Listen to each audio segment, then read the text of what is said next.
Assalamualaikum warahmatullahi wabarakatuh. Kami dari kelompok 3 ingin menampilkan hasil praktikum kami dalam mata kuliah penanganan dan perawatan cedera. Jangan lupa like, comment, and subscribe. Jangan lupa loncengnya di sebelah kiri, subscribe-nya di sebelah kanan. Ya.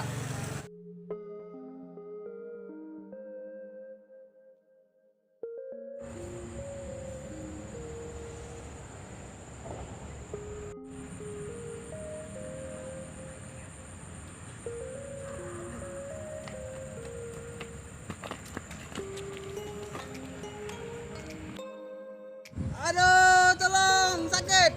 Aduh. Luka. Aduh, oi.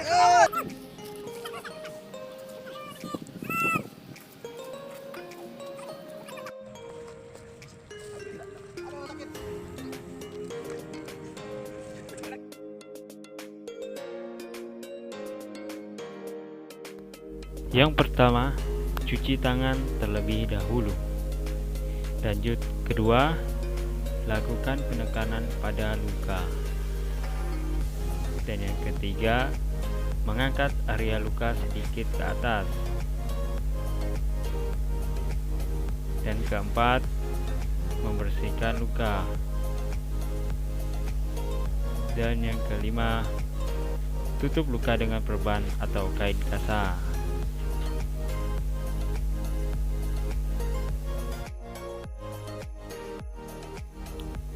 Dan yang keenam, oleskan selop antibiotik. Selanjutnya, lanjut praktek yang kedua, yaitu penolongan pertama pada mimisa.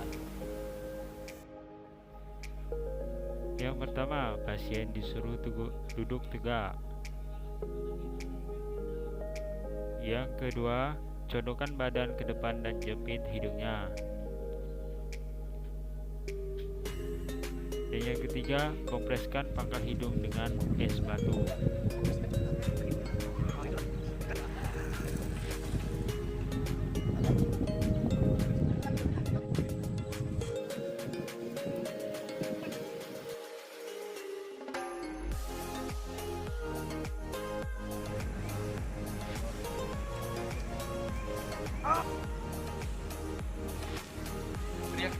Aduh. Tolong, sakit. Pertama, pada patah tulang. Yang pertama, perhatikan jalan napas, pendarahan, penurunan kesadaran sebelum mengulangi patah tulang. Yang kedua, tanggulangi korban pada posisi korban ditemukan. Yang ketiga, lakukan tindakan pengistirahatan dan lakukan penanggulangan pada patah tulang sebelum dirujuk. Yang keempat, balutan harus cukup kuat untuk mencegah pergerakan tetapi jangan terlalu kuat sehingga mengganggu sirkulasi. Yang kelima, meninggikan bagian yang luka untuk mengurangi rasa sakit dan bengkak. Yang keenam, bila perjalanan kurang lebih 30 menit dapat dilakukan pemasangan bidai.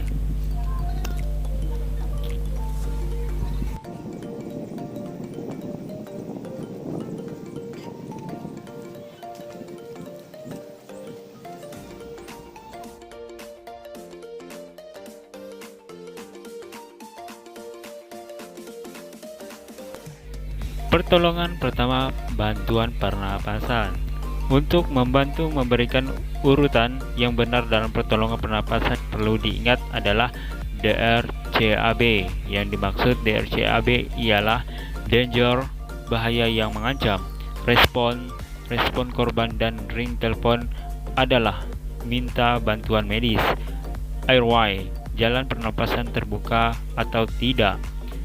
Breathing, napas adalah ada atau tidak dan memberikan bantuan napas. Sirkulasi dan chest compression. Nilai denyut nadi jika tidak ada, lakukan tekanan dada CPR.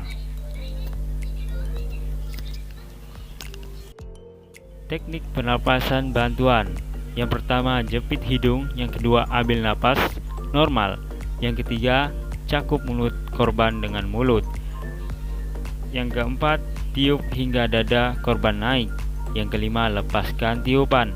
Yang keenam, setelah dada kembali komposisi awal, berikan tiupan sekali lagi. Teknik tekanan dada.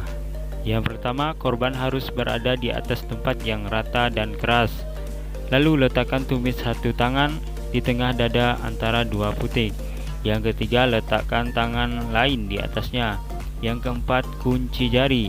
Yang kelima, tekan dada dengan kedalaman 3-5 cm.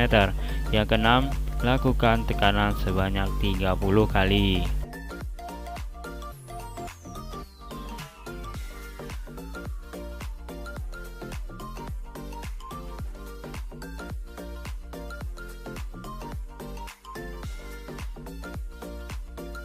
Posisi pemulihan.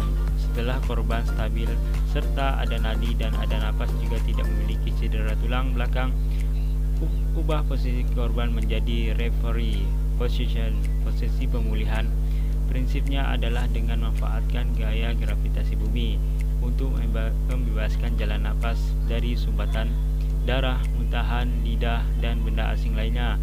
Pantau korban setiap 15 menit jika stabil dan pantau 5 menit jika tidak stabil.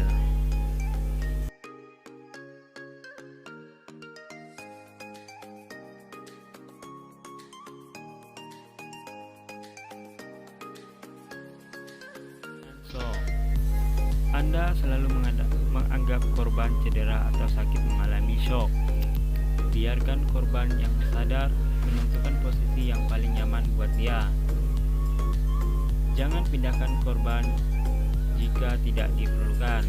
Jaga kepala agar leher tidak banyak bergerak dan jaga suhu tubuh korban.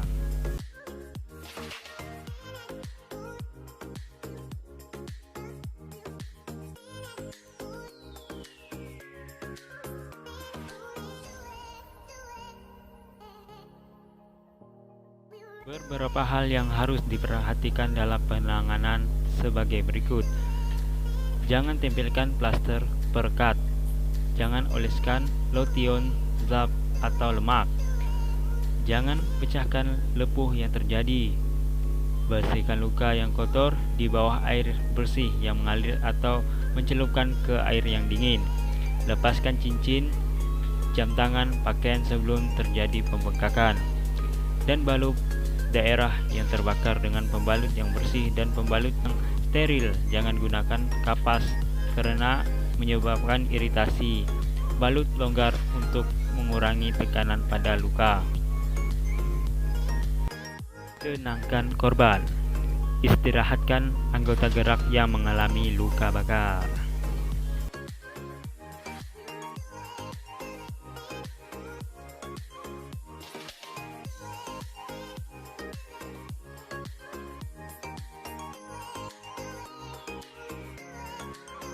Cedera dengan metode Wright. Cedera yang terjadi dapat disebabkan oleh intensitas yang terlalu tinggi, gerakan yang membahayakan otot atau sendi, kontak fisik maupun penyebab lainnya. Cedera olahraga adalah kondisi yang membutuhkan penanganan yang baik dan tidak boleh dianggap remeh. Kemudian, penanganan cedera dengan metode French. Metode yang berikut dikembangkan oleh French. Metode ini memiliki pendekatan baru dalam penanganan cedera olahraga akut, yaitu proteksi bagian tubuh yang cedera dengan alat bantu seperti truk atau alat proteksi lainnya seperti bidai. Pada metode ini diharapkan dengan proteksi oleh alat bantu dapat mencegah terjadinya cedera lebih lanjut yang dapat memperpanjang proses pemulihan. Langkah-langkah penanganan sebagai berikut. Yang pertama, protection atau perlindungan. Yang kedua, resting atau istirahat. Yang ketiga, easing, memberi es. keempat, NSAID, non-steroidal anti-inflammatory drugs. Yang kelima, compression, tekanan. Yang keenam, elevation, meninggikan.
Penanganan cedera dengan metode PRICE. Yang pertama, protection, melindungi pasien yang sedang terluka. Kedua, RICE, berhenti melakukan aktivitas untuk masa penyembuhan. Yang ketiga, ICE. ICE atau es memang sangat baik untuk menanggulangi cedera. Yang keempat, compression. Compression atau kompresi adalah pembalut bagian tubuh yang mengalami cedera. Yang kelima, elevation. Elevation adalah mengangkat daerah yang luka sehingga berada di atas jantung. Ya, penanganan cedera dan Van metode POLICE. Yang pertama, protection. Pada cedera olahraga akut, mengistirahatkan dan embolisasi daerah cedera dapat membantu proses pemulihan. Yang kedua, optimal loading. Bila telah dilakukan proteksi pada bagian tubuh yang cedera, gerak-gerakan sederhana dengan pembebanan optimal harus dilakukan sedini mungkin. Selanjutnya, ICE. ICE sangat baik untuk mengurangi respon peradangan dan rasa sakit yang tersisa. Panas dihasilkan oleh peningkatan aliran darah atau kehilangan darah. Selanjutnya, compression. Compression bertujuan untuk mengurangi pembengkakan edemotasa yang dihasilkan dari proses inflamasi. Selanjutnya, elevation. Elevasi bertujuan untuk mengurangi pembengkakan dengan meningkatkan aliran balik darah ke sirkulasi sistematik.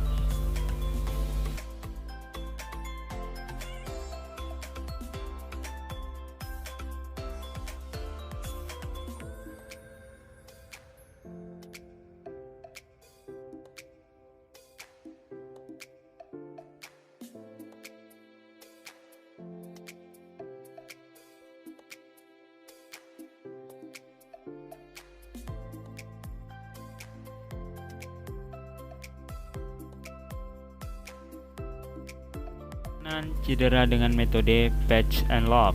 Yang pertama, proteksi. Hindari aktivitas dan gerakan yang dapat menambah nyeri pada beberapa hari setelah cedera. Yang kedua, elevation atau elevasi.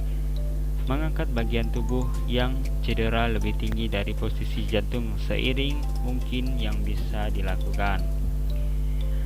Yang selanjutnya, avoid anti-inflammatory. Hindari anti-inflamasi.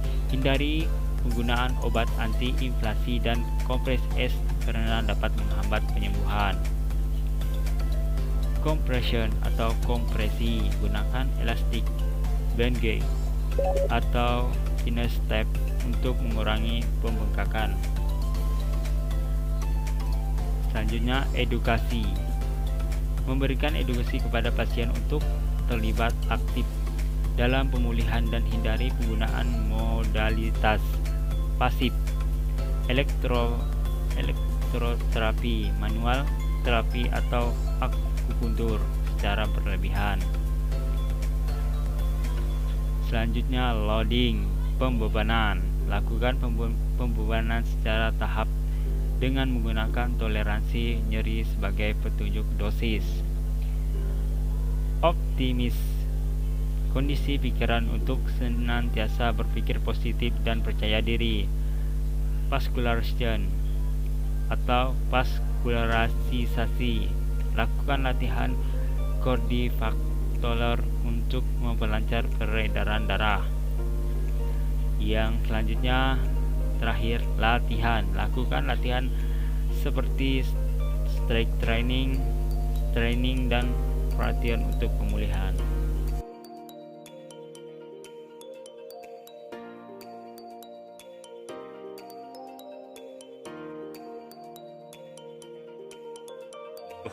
Selamat sore. Perkenalkan, nama saya Tola Reksi. Saya perwakilan dari kelompok 3. Saya akan mewawancarai teman saya yang sebagai Prof. Pandus, yaitu mata kuliah PPC.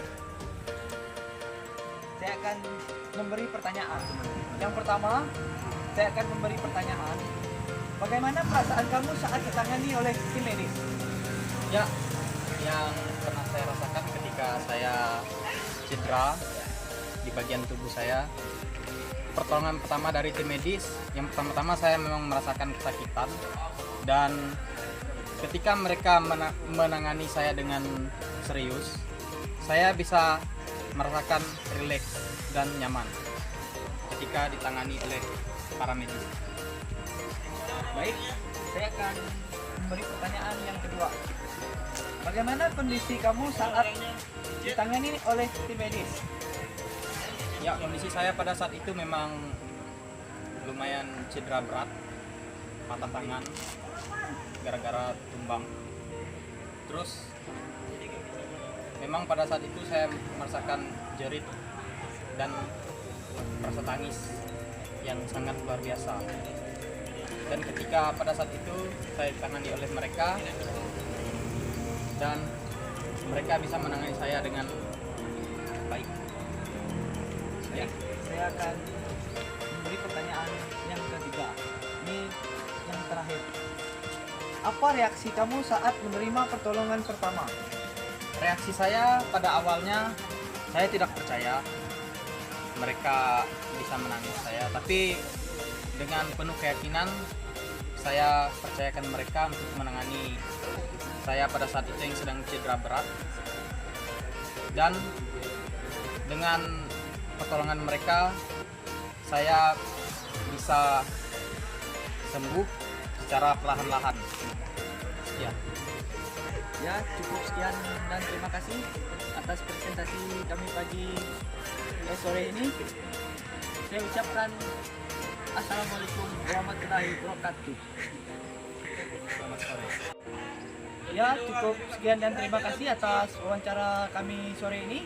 Tiga mengucapkan sekian dan terima kasih. Jangan lupa like, comment, and subscribe.